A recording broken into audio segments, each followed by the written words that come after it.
Alright, so we've reached that dead zone that happens in almost every year where we get in that area between August and September, just when it's getting there, and all the headlines start coming out saying, like, oh, this is, the worst year in Hollywood's history, and box office is down more than it's ever been. And really, that's only because that not fuck all comes out, usually in these few weeks where we transition from August to September. And sometimes we'll get these carryover movies that don't start off wide and then ultimately get to us. And luckily, what I was hoping was going to happen is what happened, and Wind River went wide last week. So in this period of time where literally nothing came out this week, we managed to get Wind River now. So I didn't have to go 35 minutes away to get to it. So we're going to do that, and we're going to talk about 3 new movies that came out on DVD that maybe should have just stayed in in the between theater and DVD process and just gone away. But before we get to those, let's talk about Wind River, the, I believe, directorial debut of Taylor Sheridan, who's most famous now for writing Sicario and Hell or High Water. And you'll see a lot of kind of familiar faces that have carried over from the movies he's written, such as Gil Birmingham and John Bernthal and the like. And our setting is kind of like we saw in Hell or High Water. He seems to have a bit of a fascination with kind of the Native American aspect, which is, in this new diversity culture we're going into, is an area that doesn't seem to be touched upon as much. So I really like that he's kind of made it a theme in his last couple of movies. To bring in great actors like Gil Birmingham again, as well as Graham Greene, who used to be like the go-to actor for every single Native American role ever. And then he seemed like he disappeared for a while, but he's back in this in a pretty major part. But our main characters are Jeremy Renner and Elizabeth Olsen, and it's basically this murder mystery setup. With what I like about its approach to this is that we have a very kind of unlikely person at the center of our mystery kind of investigating this, because obviously we do have the cops, but as the ending text tells us, when there's crimes particularly with Native American people and Native American women that go missing, there's like no record of that, and there's hardly any involvement in it.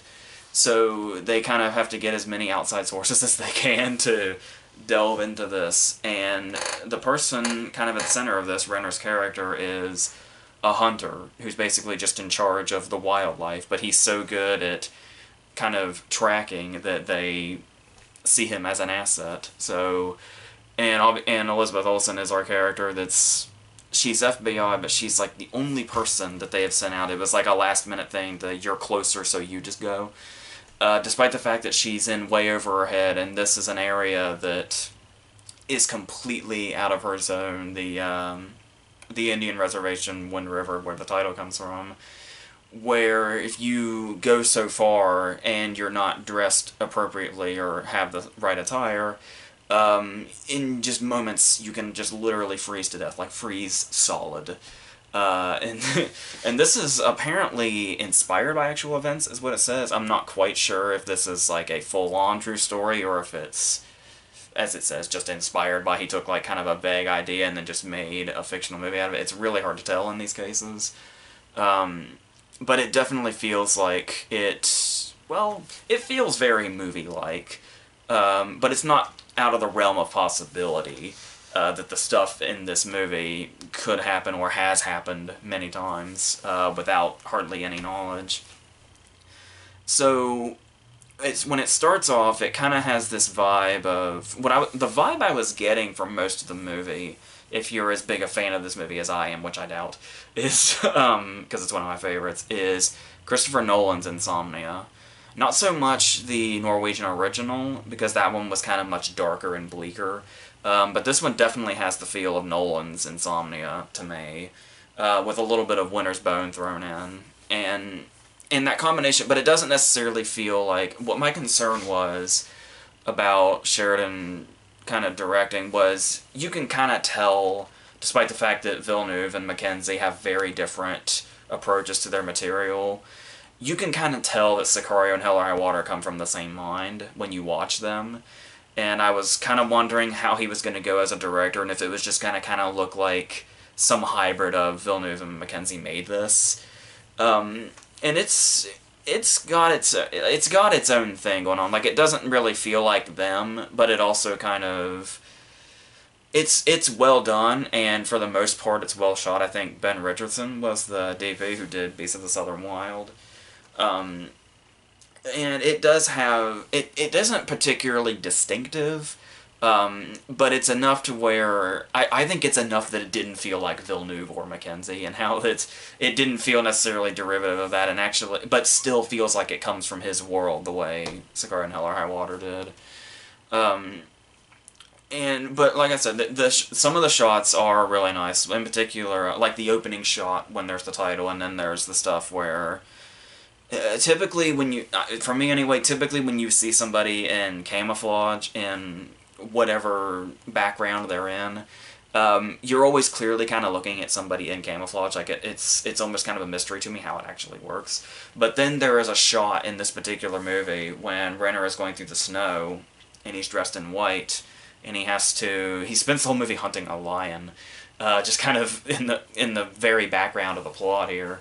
And it's just this big shot of him walking through the snow, and it's like you can just watch him disappear, which I thought was really cool. But that's the thing that I kind of like about the movie too, is like if you look at Sicario, one of the big things people talk about is just how well shot it is, to the point that a lot of the time that's mostly what people talk about with it. And this is a movie that is well directed without being flashy about it. Like the way it looks and the way it's shot probably aren't, unless you saw it differently than I did, aren't going to be maybe the first things that people jump to. Like it's very emotion driven and very character driven, which is definitely a big, not to say that movies like Sicario and Hell or High Water definitely is, but it's not to say a movie like Sicario isn't. But I know it's a movie that seems to much more be well known for its technical aspects than, the meat of the story or the characters in it. But like when I say that, there are some scenes that kind of are. There is a confrontation towards the end in the woods that feels very kind of out of place, flashy, given everything we've gotten up to this point, the way it's looked. And there's another moment where it's the same when he's basically giving Olsen his backstory when they're in his house. And there's like a handheld approach, and it was getting to a point to where I started looking back because I thought the projector might have been fucked up because of the way the scene was shot, and the fact that it kept going off that, and it's really, I don't know if it's to bring an intimacy to it or what, but it just kind of really stood out, and it was almost causing motion sickness, and it's like it's just two people talking in a room, and we're just getting someone's backstory.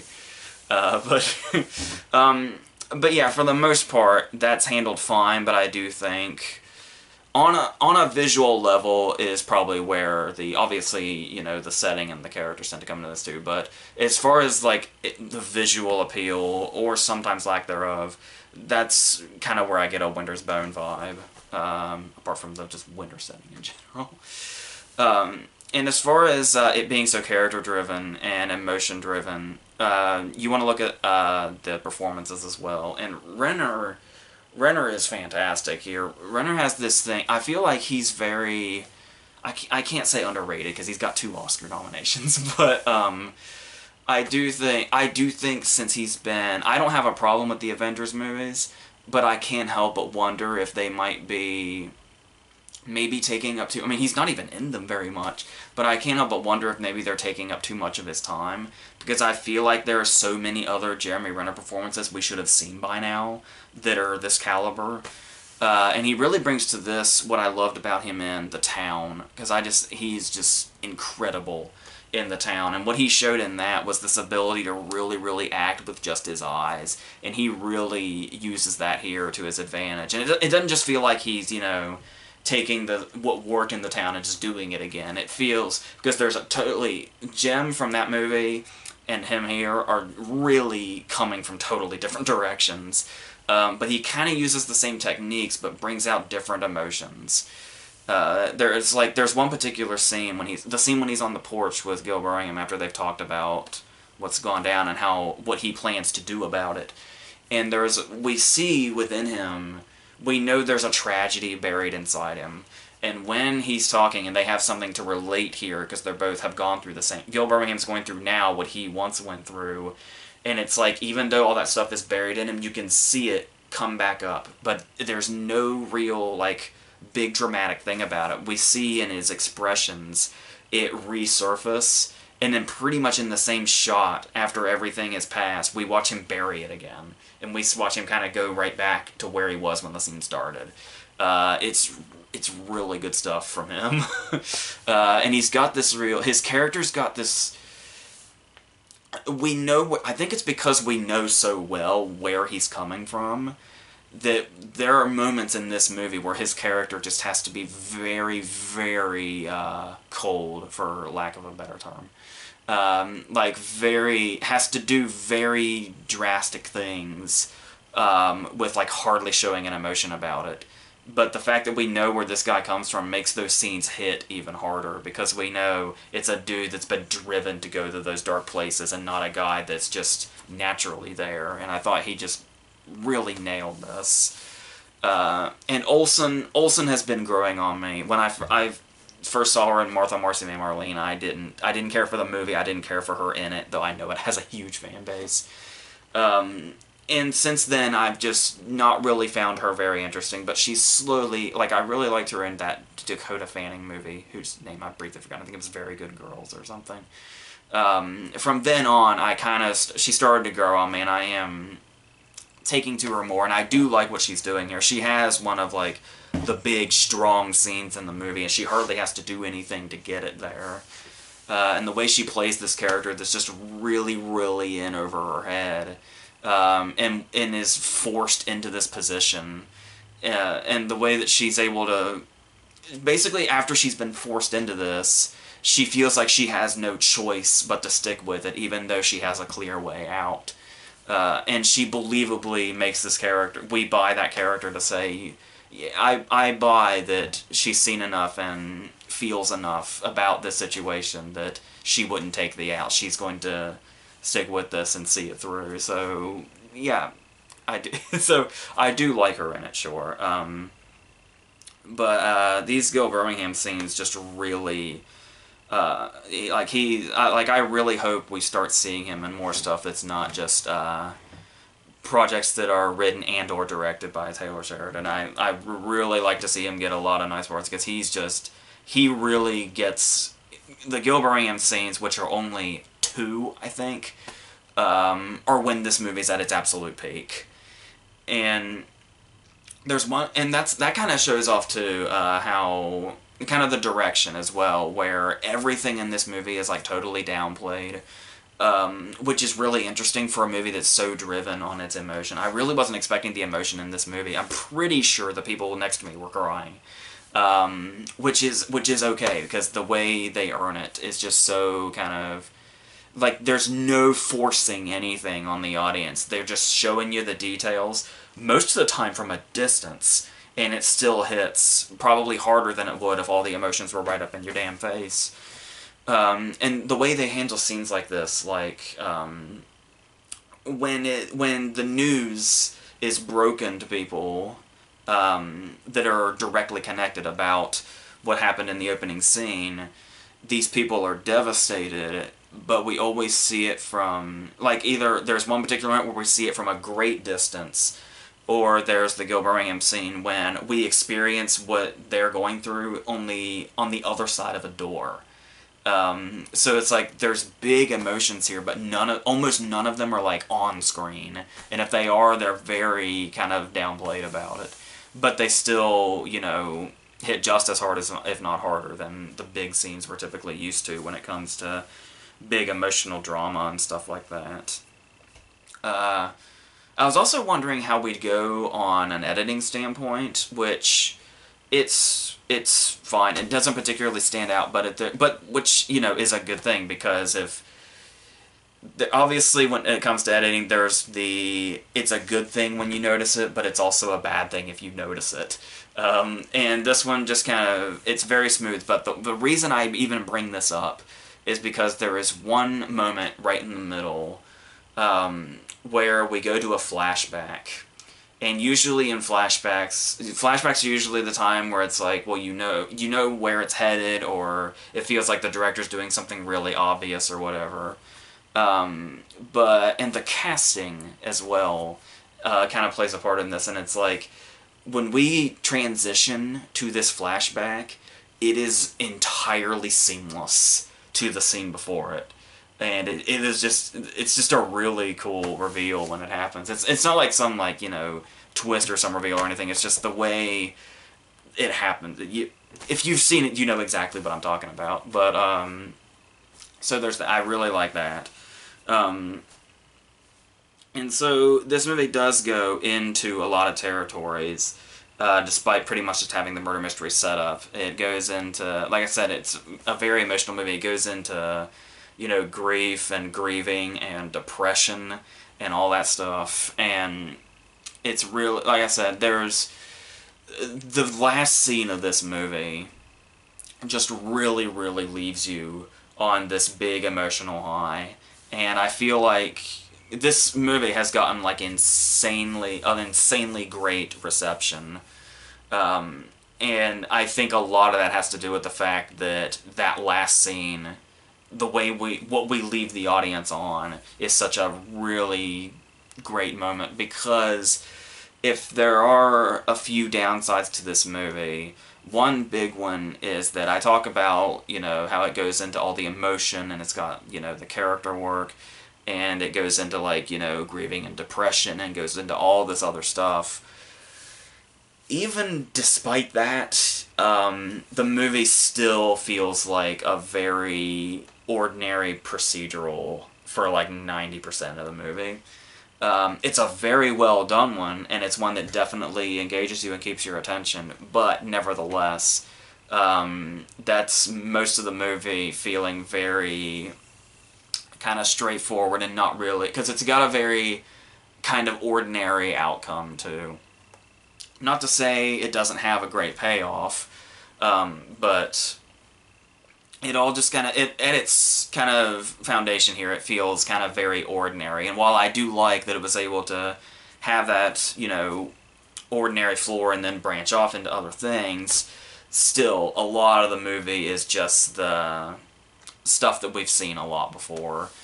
And then there's stuff that doesn't always ring true. I was talking about the scene earlier, the very weirdly shot scene when Renner there's always going to be that inevitable scene when two characters meet at the beginning of a movie. Sooner or later, there's going to be that scene in the middle where they kind of talk and get to know each other, and one, if not both, gives the other a big old backstory. And the reason this scene would probably be good, if totally expected and a bit cliche, in another movie, we've already heard so much about his backstory at this point. Like, we get new little details in regards to this story, but really it's like he's just telling Olsen a bunch of stuff we already know.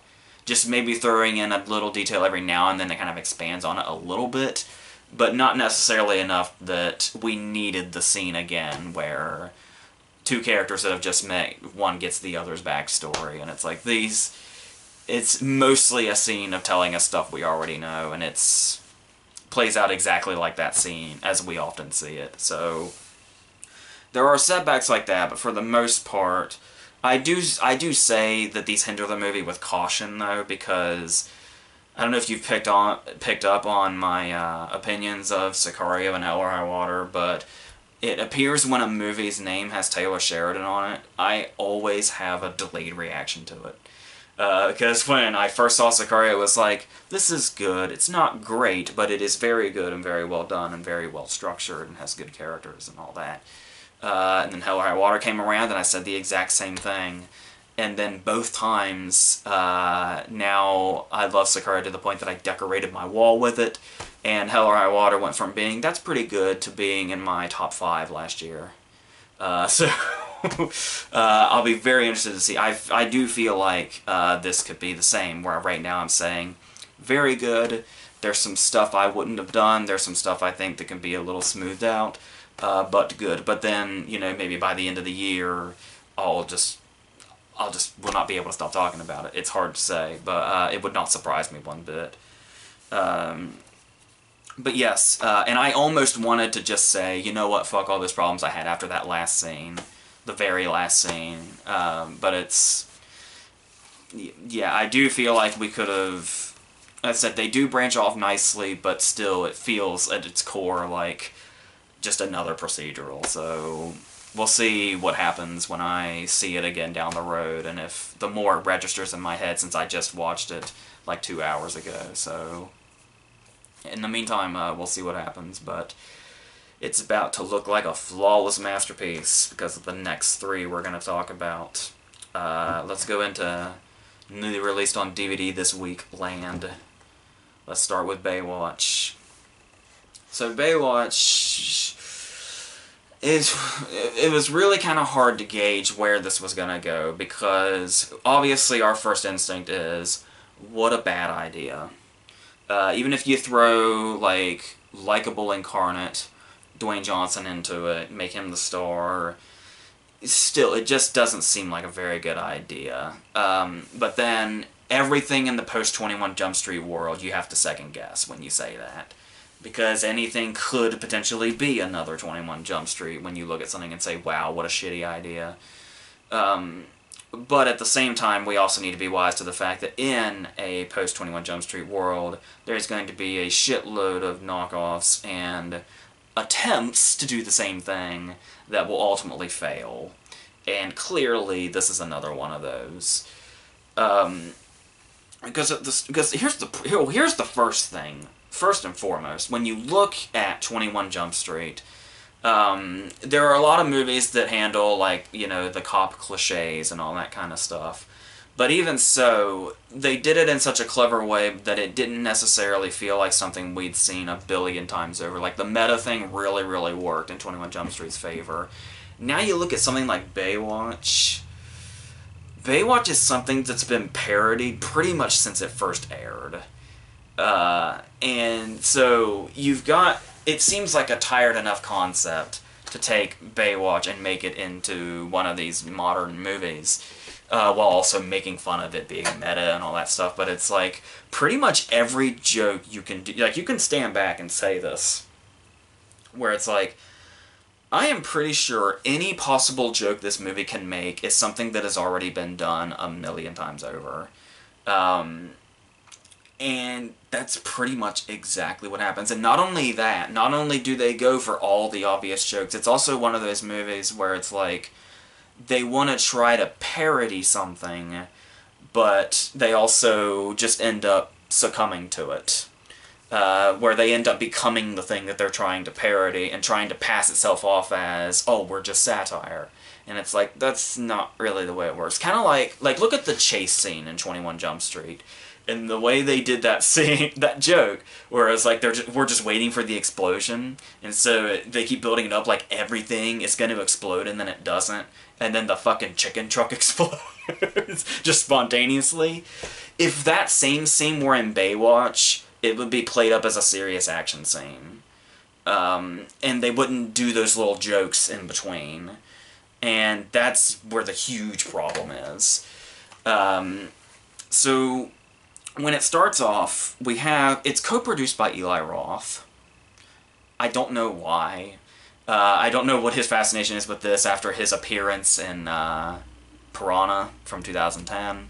So it's like, I guess he just really likes these water movies, I guess, that throw in gore. Yeah, this movie has gore in it, kind of, in a few scenes.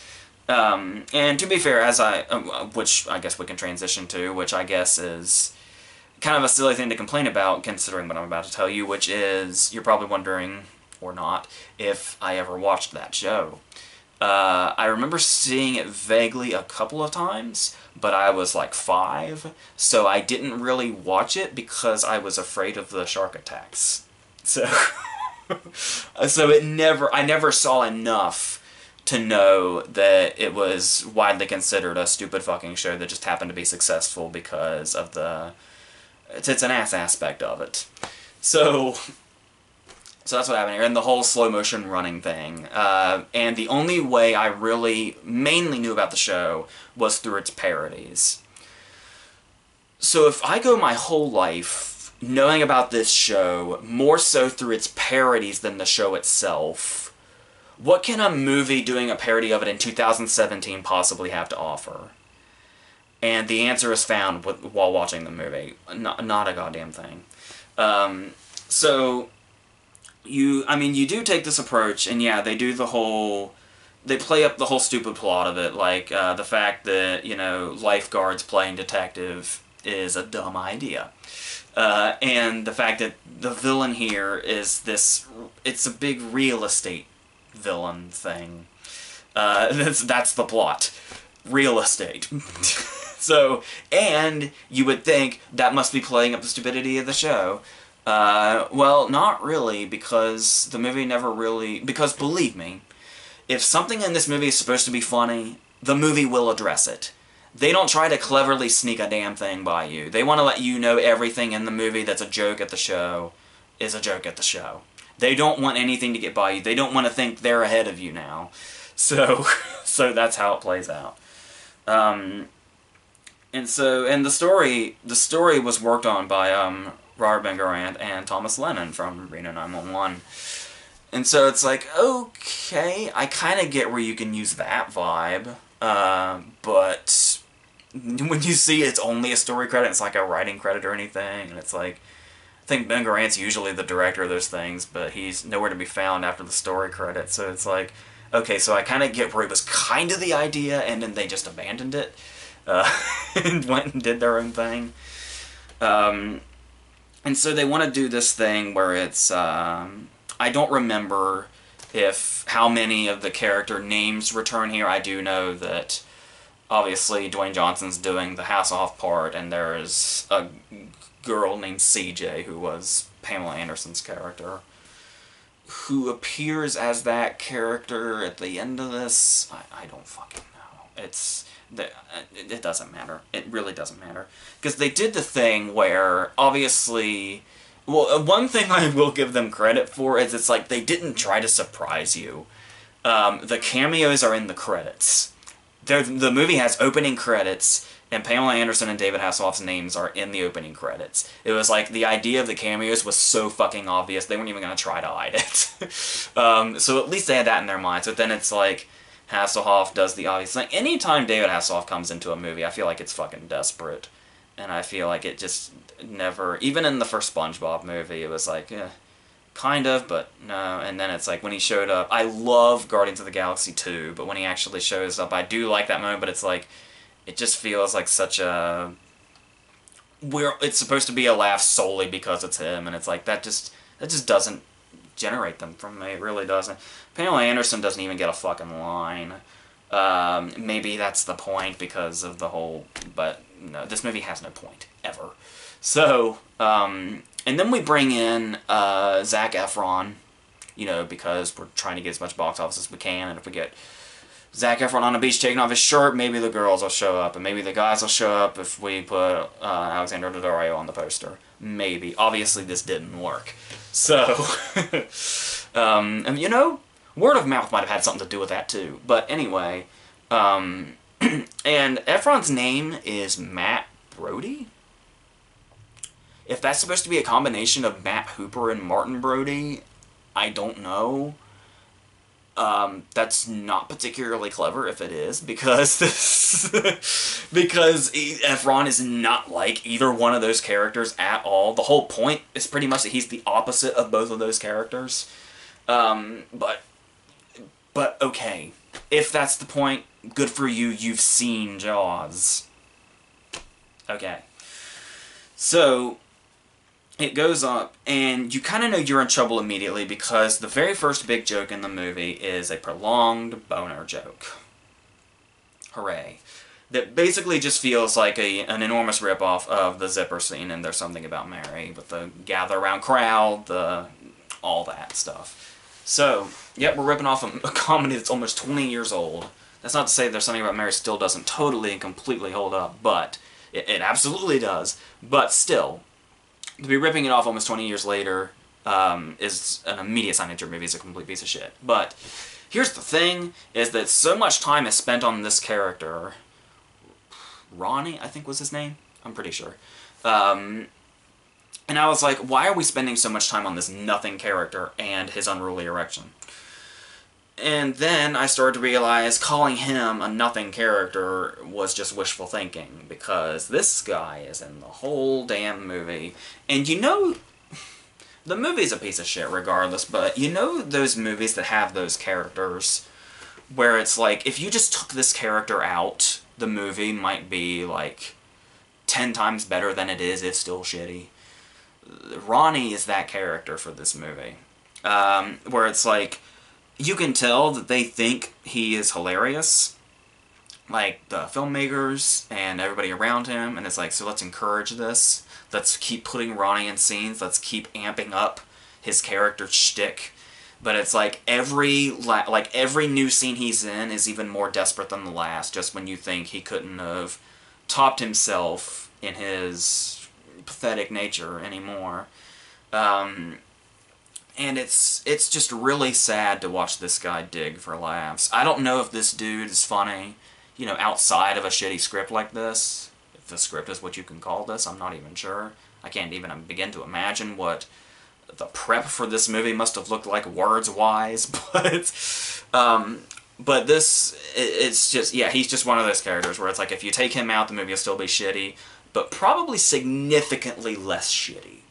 But that's not to put everything on his shoulders. This movie's still got so much wrong with it. And it really comes from the fact that it just seems like the approach to it was way too easy. Like, it seemed like the people who made it kind of looked back and thought, the director was, Seth Gordon, he did, Horrible Bosses, I think, among other things that I can't remember off the top of my head. I know he's one of those directors where every time I see his name, it's like, well, this will be, probably have some laughs, but mostly be bland. And this, obviously, this is one of those things for sure. And the thing here is that it's like they looked at the whole thing and it's like, well, we've got Baywatch, and it's like, everybody makes fun of Baywatch, yeah. And it's like, oh, we've got The Rock, we've got Zac Efron, we've got, you know, Alexandra Daddario and her figure, and it's like, we've got the whole concept, and it's like, this will be a cakewalk. This will be the easiest thing in the world. And it's like, we'll do the thing where we keep calling out how unqualified lifeguards are to be detectives because the show was stupid and stuff like that. And it's like, we'll put a bunch of gross out stuff in it. This movie is so lazy with its laughs. There's actually a scene when Dwayne Johnson is addressing Zac Efron, and he just calls him High School Musical. He just says, hey, High School Musical. You know, because Zac Efron was in that movie. Isn't that clever? So, that's where it all stems from, was it's like, I feel like this movie was made just because the only thing they addressed was how easy it must be to make. While also kind of trying to cash in on this thing where it's like, maybe this will be a good idea because 21 Jump Street. It's like, well, no. It's not that easy. Not by a long shot. And it's like, if you watch 21 Jump Street, you'll notice you kind of forget the part where you have to be clever. And boners stuck in beach chairs? No. Not really. And, you know, making this guy dance like he's a fucking idiot. No, not really. Zac Efron having to play with a dead dude's balls. No, not really. Just everything. Like, everything feels like a wrong turn. Everything feels like a bad idea. And even if there's like one tiny itty-bitty line in there somewhere, like when, at the very beginning, when Efron gives all of his, you know, credentials to Dwayne Johnson, he's like, oh yeah, well, you don't need that here, and then he rips it up and throws it away, and Efron has a throwaway line like, dude, I needed that for my taxes. It's like, stuff like that, okay, but this movie is 2 hours long. Do you know how many of those little dude I needed that for my taxes lines are in this 2-hour movie? That's the only one I remember is that fucking taxes line. Everything else, Not so much, especially when the movie's trying to be an action movie, complete with really, really fake-looking CGI fire. I was just watching The Glimmer Man the other day, the Steven Seagal, Keenan Ivory Wayans movie. Sometimes I just feel like watching movies like that. And there was an explosion in that movie when Keenan Ivory Wayans' house blows up. And it's like, it's a 90s Steven Seagal movie, you can tell a lot of it is fake fire. But it's like, I had already watched Baywatch by this point. And the first thing I thought was, God, that looks so much more real than the fire in Baywatch. That movie is a 2017 movie starring Dwayne Johnson. And this Steven Seagal movie from the 90s has a better explosion in it. So, this is a problem when the movie tries to become what it's doing a parody of. And when it gets to this point, there's just so little effort put into it that you say, oh, that's a bad joke, and oh, you know, oh, they're doing the gross out thing, and oh, they're doing this, and then by the time you get to the last 45 minutes, it's just boring. You're just tired of it. And it's going and going and going. It's giving me a heart attack.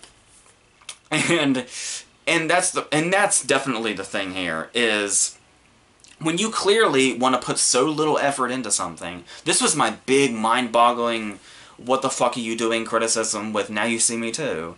It's like, if you so clearly don't want to make a movie, like if it is such a chore for you that you are this lazy throughout the making of it, why is it so long? Why are you just dragging it out for all of us? Who does that help? Who does that benefit? Nothing. And The Rock is clearly trying here. Like I said, just, you know, we all know Dwayne Johnson has that inherent likability about him, to where when he's in a movie, it's really hard to absolutely hate it. San Andreas came close, but it's really, really hard to absolutely hate a movie that he's in. I've said before I don't care for The Mummy Returns, but, you know, he's in that for like 5 minutes, and most of the time he's completely animated. Okay, maybe the fire in this movie doesn't look as fake as he did in The Mummy Returns, but it still looks very bad. So, and talking about the actors bringing a likability to this. Another thing I kind of like about Dwayne Johnson that barely has to do with him is I like the little figurines of himself he has in his aquarium.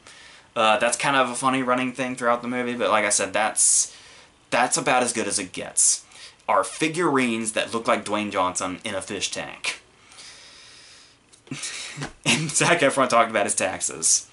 These are the high points.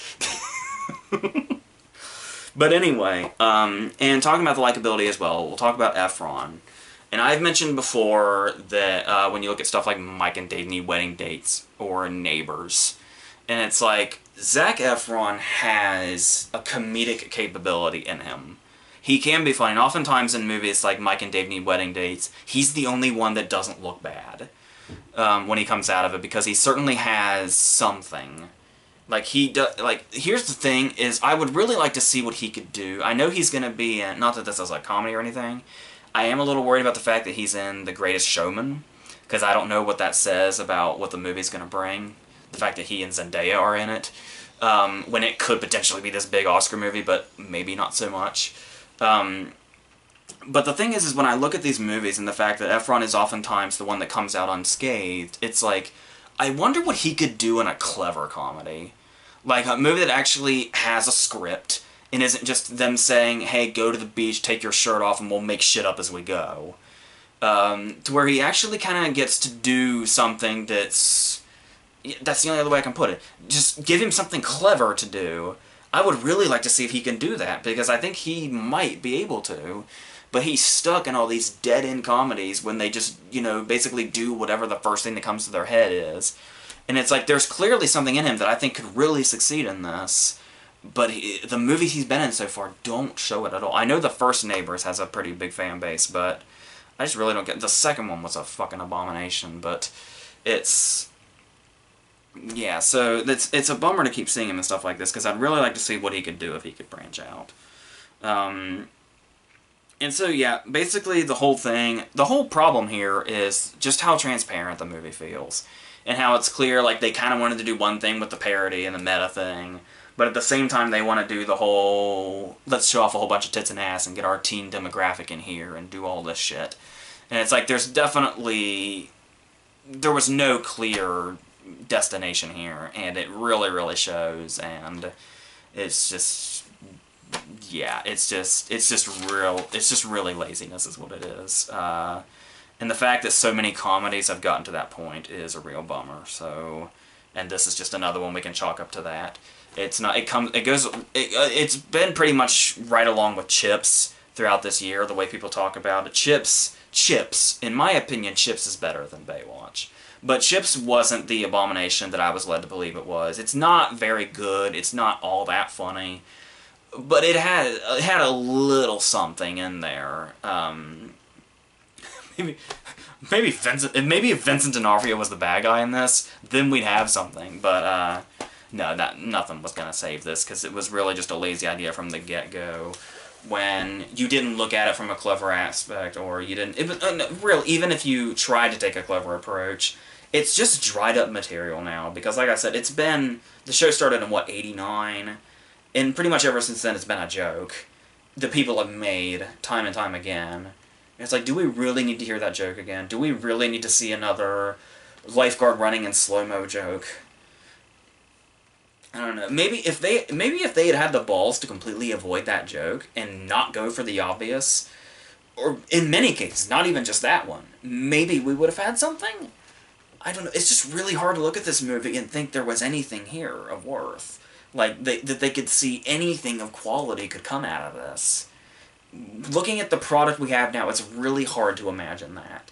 So, I guess we'll never know if this could have been good or not, but from the looks of what we got, no, not really. But, let's move on. These other two I don't know if anybody has heard of.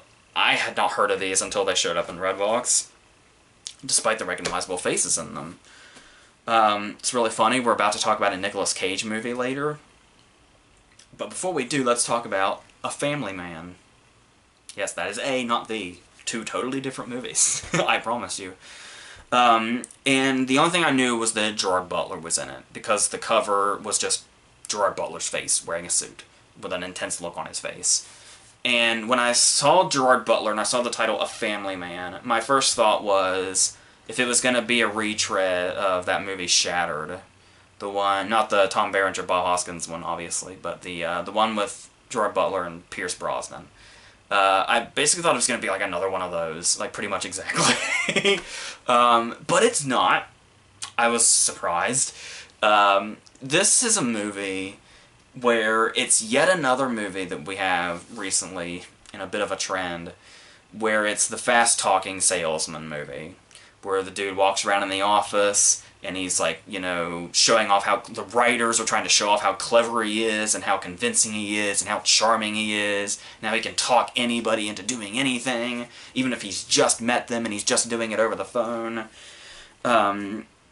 Just telling us, and through narration, having narration telling us how slick they are and how great at their job they are. And it's like, and Gerard Butler plays this guy. Not somebody I would have thought of for a part like this. But, having said that, Gerard Butler certainly has a talent. It's kind of hard to tell because you look at stuff like Phantom of the Opera, he was just a weird casting choice. And then you look at his action movies, and it's kind of like, that's what he's known for now. So you think of him as the action guy or the miscast Phantom. And you tend to forget, he has talent. He definitely has a presence. He can bring out emotion when he needs to, and he can be a good actor. And watching this, it was like, he seems like such a weird choice, but I feel like he could do this. With a better script and a better character, I feel like this could be a good movie, him playing this character. It's just that this isn't that movie, nor that performance. He's good. He's good, but it's not like, you know... you definitely feel like he's being held back by shitty writing. And it's kind of hindering the performance. But he does his best, and you can tell, and it's not bad, even if, like I said, you're just jarred by the fact that he's just such a weird idea for a character like this. Despite the fact that he's known for his charm and stuff like that, still, the fast-talking type, not something that would come to my mind immediately. So it's one of those movies where the screenwriter basically just gets wrapped up in thinking that, you know, they're really clever. This character's really clever, thus they are really clever because they're writing his dialogue. And so it's like we get these scenes where he's just talking on the phone and like with really long-winded pitches and all that, and it's like, I get what you're trying to do, but this guy would have been hung up on hours ago. And it's like, but we have to believe that he's one of those guys who can just keep people on the phone and go and go and go and convince them to do what he wants them to do. And the movie's not good at convincing this that guy. And like I said, the poor writing and just everything about it, I feel like Butler could do that, but just everything behind him and everything he has to work with is not strong enough to get you to believe it. And he's one of those guys where it's the cliches of this character down to a T. He actually sits down with a new guy that's like in training or something, and he's like, here's what I need you to do. I need you to go watch Wall Street, Godfather, and Godfather 2, not Godfather 3. And it's like, okay, well, you forgot Boiler Room, The Wolf of Wall Street, and The Big Short, for starters. And secondly, it's like, you're just, like, these are the same conversations the characters had in Boiler Room. Boiler Room was 17 years ago. Okay? Boiler Room had, like, that exact same thing. It's like, go watch Wolf of Wall Street, or go watch Wall Street and Glengarry Glen Ross. And then it's like, and it just all feels like this screenwriter just watched all these other movies and it's like, I can do this, I can be clever, I can make a guy that's fast-talking and convincing. And it's like, no, dude, you really can't. And you can't make a movie around it either. Because the weird thing about this is what the movie is.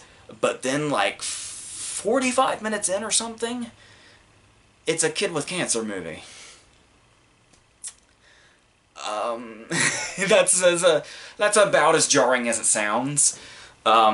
It's kind of somewhat built up, but not really to the extreme that it's gonna be. And it just kind of pops up in the middle of this movie. And it's like, okay, it took one turn, you think it's gonna be one thing, but it's actually another. Movies do that, they've done it successfully.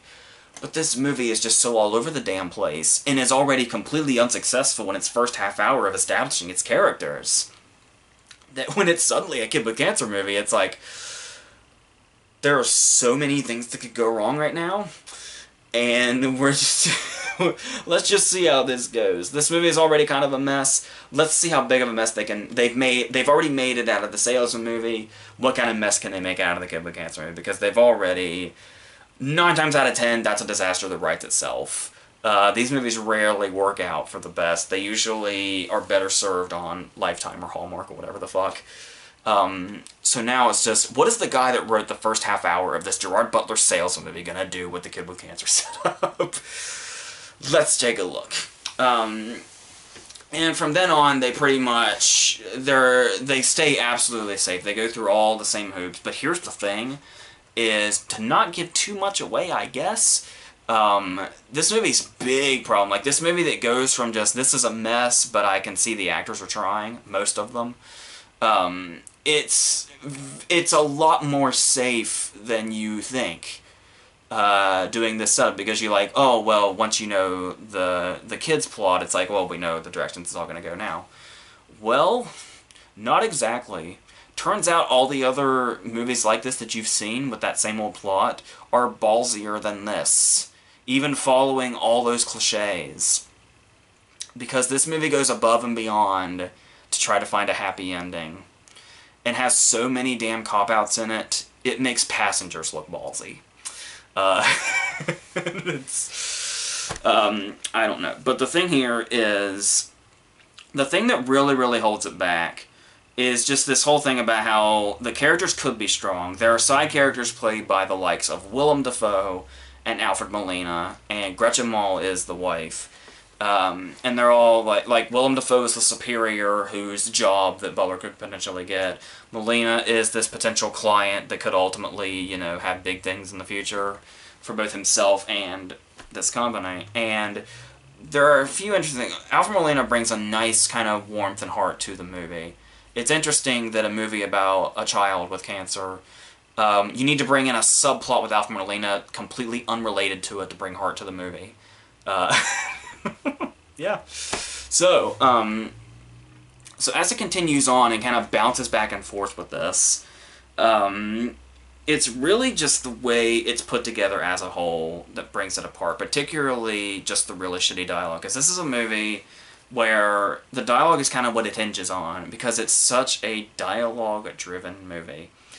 It's a weird thing to say when you see a cover of a movie that's just Gerard Butler with an intense look on his face. It's a very dialogue-driven movie. But that's the thing is, it's supposed to be a dialogue-driven movie. That is not to say that it is by any means whatsoever. Well, one of the times this really stands out is Alison Brie is in this as a character that, like, poses a threat to Gerard Butler's character and his job. Already you kind of see a problem here. I know she's got a lot of fans. I know people love Community and all that stuff, but it's like, I can't do Alison Brie right now. I don't really...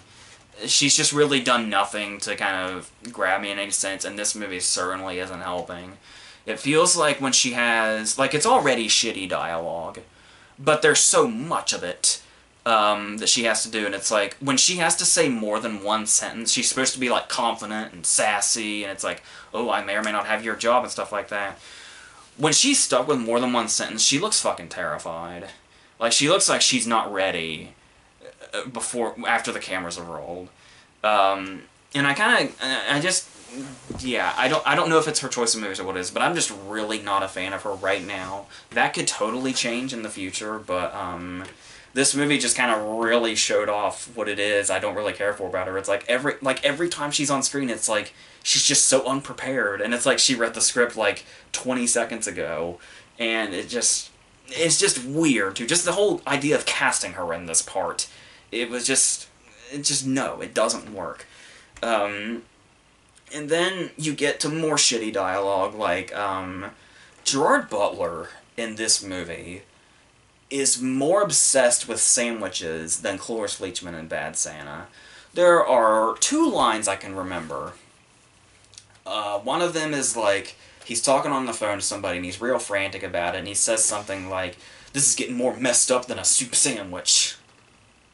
It's like, well, that was weird. He might have said messy, but it sounded like messed up. Messy would make that sentence make a lot more sense, but it's still pretty fucking stupid, especially in context. And then there's a scene, like maybe 15 minutes later, when he's talking to a guy, he's talking to that guy, I think the guy he's talking about, he told to go watch Wall Street. And he's like, the dude, like, does something incompetent, and Butler's response is, "God damn it, you'd fuck up a ham sandwich." And it's like, okay, this dialogue is really stuck in one place. And it just really shows this whole, it's so clearly trying to be something so hard that it's just not. It's a guy that watched Wall Street and Boiler Room and Glengarry Glen Ross and all those other movies, and it's like, he thinks he can do that, and he just can't at all. And that's what a lot of movies when we're not doing the child subplot, where it's like we have shots that are supposed to be, they look like straight out of Miracles from Heaven, that Jennifer Garner movie, where they just stand in the light with their arms outstretched. And it's like, I think this is supposed to be poignant and touching and all that. It's like, what the fuck are they doing? Are they one with death now? Are they one with the great beyond? What is it? But none of this matters, because the movie's one big old damn cop-out. And a hugely insulting one at that. And not only that, it's a cop-out in a huge, humongous way, twice in a row. The whole climax of the movie, the whole last 10 minutes of the movie is, are you fucking serious right now? Like, this movie gets to a point to where Gerard Butler is at absolute rock bottom, and you're like, damn, they're running his character through the ringer, like, holy shit. And it's like, man, to watch his character go through this, and he's bringing it too, he's showing off the emotion, he's doing all that stuff. And then, like, the last 10 minutes, it's just like, you know what? Never mind. We're gonna have Winston Wolfe come in. He's just gonna fix everything all up for us. He's gonna... Oh, fuck it. Spoiler alert. Oh, by the way, the kid's heart stops. The kid is dead. Next scene, kid's not dead. They revived him off screen. Then wouldn't you know it, by the time we get to the end of the movie, no more cancer. None whatsoever. He's back at home, his hair's grown back, it's all great. Right before that, we had a scene. Willem Dafoe looks right at Gerard Butler and says, "I'm giving Alison Brie your job, you're fired, fuck off." And he's like, "Dude, my child has cancer, and I need this job, and we're about to do this big thing with Alfred Molina." And it's like, fuck you, you're fired, pack your shit, get out. Gerard Butler gets out, gets a little note from Willem Dafoe about 10 minutes after the scene happened. Just kidding! You still have a job, and your son no longer has cancer. Roll credits. What the fuck? What? Why? What do you... what is this? What was the point of all of this, if this was your ending? What was the point of the entire... Another long movie. This takes place for 1 hour and 50 minutes. That's long for a movie like this, to do all this shit, just to have that be your ending. Are you that scared to take a risk? Are you that scared to put your character in any kind of misery whatsoever? Yeah, sure, you'll put him there, but it's like, oh, don't worry, it's almost like you're God, you're playing God to these characters, and it's like, this is real life. This is the shit that happens. This is what people deal with every day in the real world. And then you whisper in his ear, but don't worry, it's all gonna be okay, because I'm gonna take care of it all. We're gonna clear it all up, and it'll be fine. Because you're a movie character. And you were never once believable as a real person because of my shitty writing. Gerard Butler tried. He put his heart and soul into it. Man tried really hard, and we commend him for it. But this whole thing was just going to be the death of this from the get-go. And everything, just everything, is so incredibly easy from then on. This is just, it's like we have Wind River, which is exactly what it is, and then it's like just fucking... Baywatch so fucking lazy, and now a Family Man so fucking lazy, and it's just God. So that takes us to our last movie, a Nicolas Cage movie that once again I had not heard of. I usually get real amped for the Nicolas Cage movies. It's always great to talk about a Nicolas Cage movie because I just love seeing what random shit he's gonna do next. And here we have a movie called Inconceivable. Where Gina Gershon's the star of it, and the other girl, Nikki Whalen, I think is her name. I feel like I know her name, but I can't tell you from what or from where. So, so Gina Gershon's the star of this, and Nicolas Cage is in it as well. And so is Faye Dunaway, but we'll get there. And this movie is kind of taken the same, it's kind of got that When the Bow Breaks feel. Yeah, that's right. We got Nicolas Cage in one of these 90s thriller rip-off movies that we've been talking about for so long. That have kind of made a resurgence in from 2015 to now. We got Nicolas Cage in one of these things. Now, he was kind of in that territory with Trespass. Well, Trespass felt very 90s in a bad way. But now we get to see what's going to happen here. And so, it's kind of a weirdly...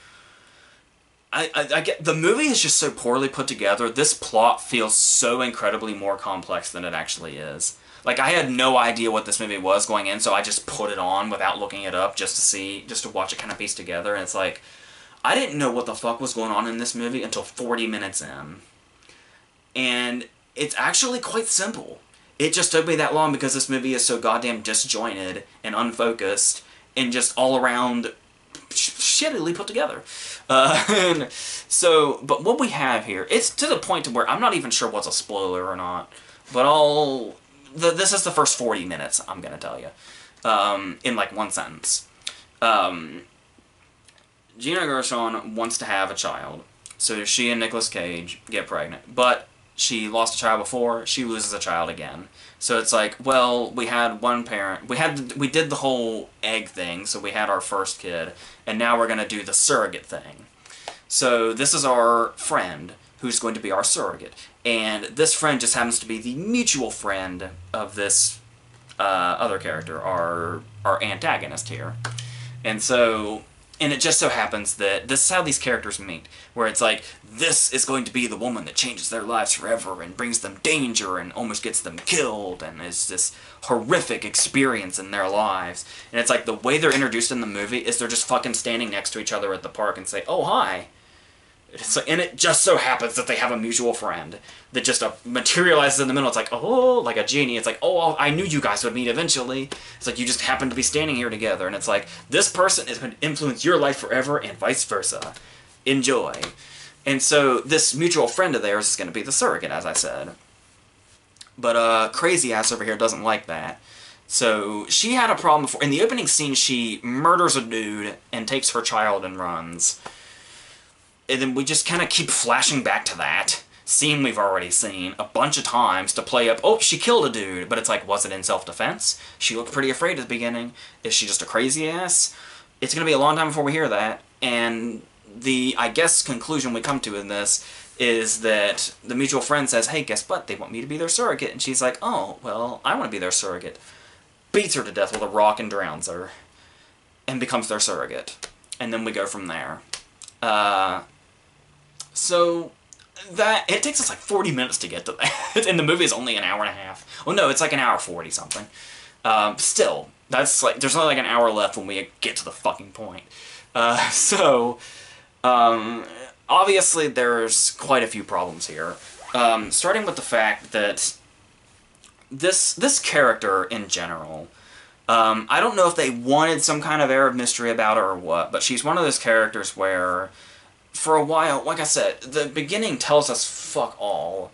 When the whole point of the scene is to, like, give us her backstory. It's like, after thinking about the whole movie now, seeing it in its entirety, I think we're supposed to go ahead and assume from the get-go that she's insane. Because it's not like they build it up as some big surprise at the end. It's like, no, her being insane is when we finally set the plot off. So, but it's just so damn vague about everything while also being totally in your damn face about it. Because it's like, she's talking about the dude that she killed, but apparently that's a secret. So she's always talking about, like, my ex, my ex, my ex, my ex. She brings up her ex as much as she can, but she's, every time she delivered it, it's clearly in that whole, I'm being vague, so you'll ask why, when you'll know that, so you'll know that this is mysterious and it's something that I'm hiding. Yet I will mention him as many times as I can, even if it's irrelevant. It's like, won't somebody please ask me so I can tell you my shady backstory, and then you can be scared of me because I'm actually the villain. And if you didn't know that, I stare at you with crazy eyes through the whole movie. Or my eyes open like I'm a fucking horror movie villain when I just wake up in the middle of the day. When I just wake up from a fucking nap, I wake up like I'm coming back from the dead after Jamie Lee Curtis stabbed me 3 times. And we build up to this, and like, I don't know what we're supposed to be aware of and what we're not supposed to be aware of. What's blatantly obvious unintentionally, what's blatantly obvious intentionally. Well, that's pretty obvious because every time... This is also one of those movies where, like, pretty much everything triggers a damn flashback. And it's one of those moments where, in the opening scene, she's got dark hair and different color eyes. So she puts contacts in and has a different hair color to change. But we can tell it's the same person. But here's the thing. This is one of those movies where, when we see her, it flashes back to the first scene we saw just 30 seconds ago to let us know, hey, this is the same person. Did you catch that? Yeah, it's one of those movies. Like, that's one of those cases where pretty much just something like that tells you everything you need to know about the movie. If you're watching a movie and they have to flash back to something you just watched to tell you this is what that thing is, I don't think that's ever been a good sign for a movie. I think every single movie that has that in it is a bad movie. I can't think of a single example where that's a good idea and shows up in something that ultimately ended up being good. It's one of the very first telltale signs. The person making this movie doesn't know what the fuck they're doing and doesn't know how to make something good. So, going on that, okay, I want to talk about something really funny. When you talk about the characters in this movie, obviously, generally, when you look at these stupid thrillers, one of the first things that irritates people about these movies are if the characters are stupid. Well, listen to this. Gina Gershon is talking to us. Obviously, she has hired the mutual friend to be the surrogate. So, Crazy Ass's plan here is to beat her to death. By the way, this is a really last-minute plan because this scene where she beats her to death is the scene she finds out in. Because they're just hanging out on the beach because they're lesbians, by the way. Just because. Because that's... It doesn't matter. It adds an eroticism to the movie, I guess. Because they try to do that. Try to make it one of those movies for like 30 seconds. But then... they're on the beach, just hanging out, having fun, and then she's like, oh, by the way, did you hear the news? They're gonna get pregnant again, but it's gonna be me. And then this is when it occurs to her, oh, well, you know, I'm in a relationship with her, but now I just have to kill her, so I can be the surrogate. And this is how we're gonna do this. I'm just gonna Dickie Greenleaf her ass. But then, the thing here is that she's beaten her with a rock. There is nothing in this vicinity, okay? So she just beats her, and she leaves her in the water. And that's it. We cut. And they find her like laying on a rock later when her body's discovered. And so then we cut forward, and now Crazy Ass is the pregnant one, the surrogate. And we're like, how does she get away with that? Like, how is this not a clear-cut murder? Because it was like, she's clearly has head trauma, there's nothing remotely in anything's vicinity, and she's just laying on a rock. So, Gina Gershon just says in passing, oh man, so it's like, I don't know, Faye Dunaway's saying like, I don't know about that girl, and Gina Gershon says, well, you know, she's been really good to us. She's been here ever since we lost her in that boating accident. Okay, number one, every time I talk about friends I've had that have died in the past, I usually coincide that conversation with their cause of death. Secondly, what did Crazy Ass do exactly? Did she go out and get a boat and like fuck it all up and leave it there at the crime scene and then swim away with nobody noticing this? Or did they just leave her on that rock and say, oh, she must have come off a boat or something. Like her boat must have crashed into something and she floated all the way back here. and the boat's just out there somewhere, I guess. And that's how they explain it. Boating accident at the end. We don't see any of that, it's just that one line in passing. But there are just so many questions and no answers because we gotta keep going here. It can't just be, oh, maybe she was swimming and she hit her head on a rock and drowned. It's like, no. Apparently she set up a whole boating accident alibi or whatever. So, yeah, okay.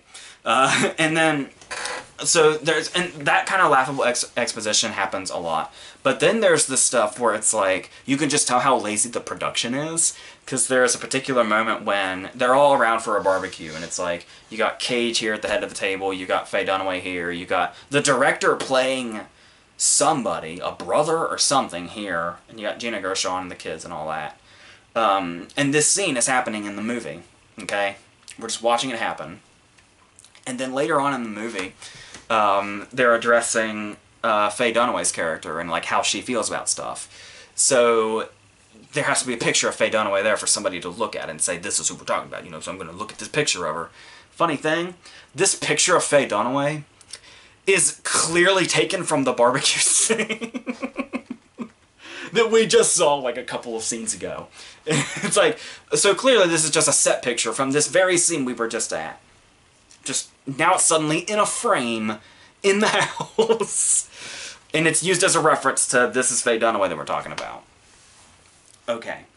And yeah, think about this. You got Faye Dunaway, and you got Nicolas Cage in the same movie playing mother and son. And they have a scene together that is, they have a few scenes together, obviously, throughout the movie, but they have one scene that's just the two of them.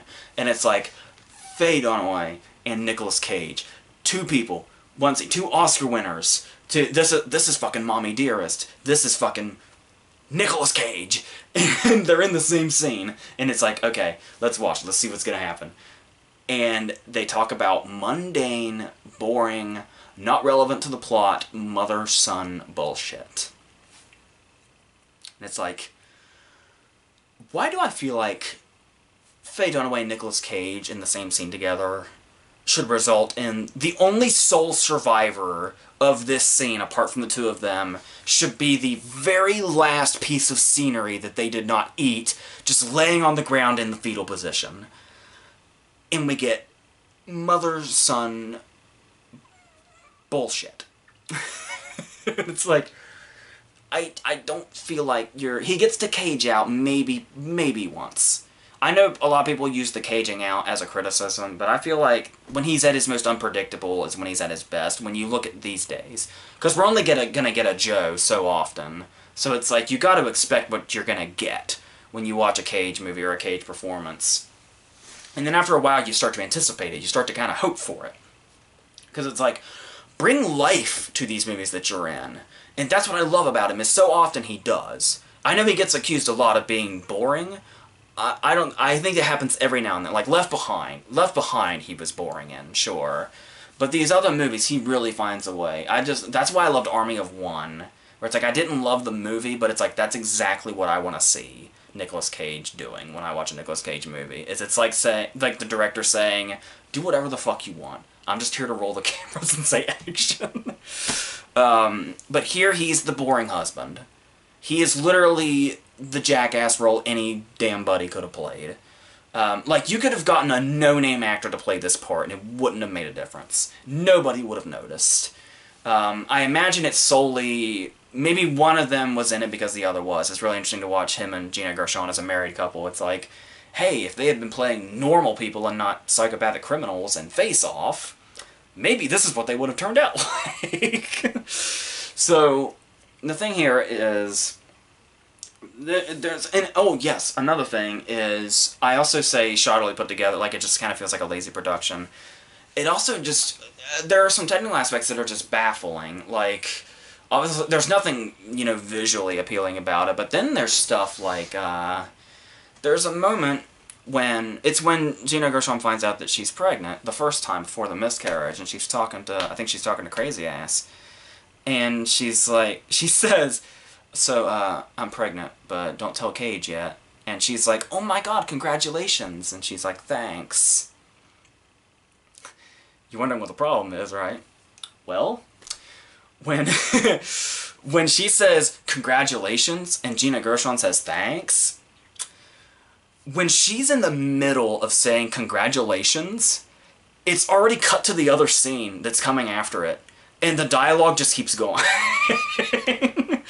And, like, it just kind of finishes off ever so slightly, just as it's cutting to the next scene. Like, it's supposed to be congratulations, thanks, and then next scene. It's congratulation, and then cut to the next scene, thanks on the audio, while we're already in the next scene. That's the kind of effort that was put into this movie. And you can tell by everything. Whether it be the bland look about it, the fact that none of these talented actors are doing anything of worth, the fact that the story is so weirdly put together and so fucking obvious and everything to where it's like it desperately wants you... It's always telling you what it's gonna do, or what it's already done. And then it gets to a point to where... I don't know how this ended up at an hour 40-something minutes, because at about the hour 10 mark, it becomes one of the... where Gina Gershon officially figures out that Crazy Ass is crazy. And so... but nobody believes her. And you know that old thing. Well, that's what the movie becomes. It becomes the old, this person's crazy and I'm telling everybody but nobody believes me movie. And it gets stuck on this for the entire last half hour. The movie just goes in circles. And it's like it gets stuck. Kind of like... you know, like if you go, like, rock climbing or something, and you only get so far, and then you, like, accidentally look down, and then you, like, you're scared, so you just freeze. Like, you can't move. It's like this movie's going and going and going, and then gets to a point to where it realizes it might end too early because it's reaching its points too fast. So it just freezes like that, and doesn't go anywhere for the next half hour. It just does the same thing and stays in the same place, and then we get our ending. And then it's like, and then you're just so, it just all feels so drawn out when they have nothing to work with to begin with because they reach all their points so early, if not too fast. Like, it's almost like, that's the thing I don't like about when she kills the friend, is it's like, what is this? Is it a twist? Is it a twist that's too early, or the plot starting too late? And it's like everything feels misplaced, and everything feels like it's either moving too slow or moving too fast. And it never finds that place, and when it gets to the point to where it's like it just stops because it doesn't know what to do. So it just stays where it's at. And so, yeah, that's pretty much what the movie is. So, that's, like I said, if you're into those whole, like the whole 90s trash movie vibe, it definitely falls in with those, but it's much worse off though because it's like it doesn't have enough material, and it doesn't even when it knows all the obvious places it's gonna be going, it's like it's hesitant to get there even though it knows that's where it's going, and it's just not very good. So that's what it all comes down to. So I think that's it. Next week is going to be huge. I've already informed Owen that you're probably going to see me 3 times next week if you watch all the shit, which I don't think anybody watches all the shit, but, not even like one individual person, but there will be 3 things. There's going to be, like I said, the Versus is going to be just an entire franchise where me and my brother decide what's the best movie. It was going to be just 2, but then my brother said, why don't we just do the whole franchise and see which one's the best. So that's going to be it. It is going to be its own video, and then there's going to be another that's all 7 movies that are coming out on DVD on their own. So yeah, that's what we have. So hopefully it has to be a much better week than this. It is. Obviously we have Wind River, which does make up for the other 3, but I mean still that was a rough 3 in a row to have, as we just witnessed, but hopefully we've got a lot to look forward to next week. So I'm starting to remember which movies are coming out on DVD. Maybe not, but we will have It, which, yeah, let's see what happens. So yes, that's what we have to look forward to. So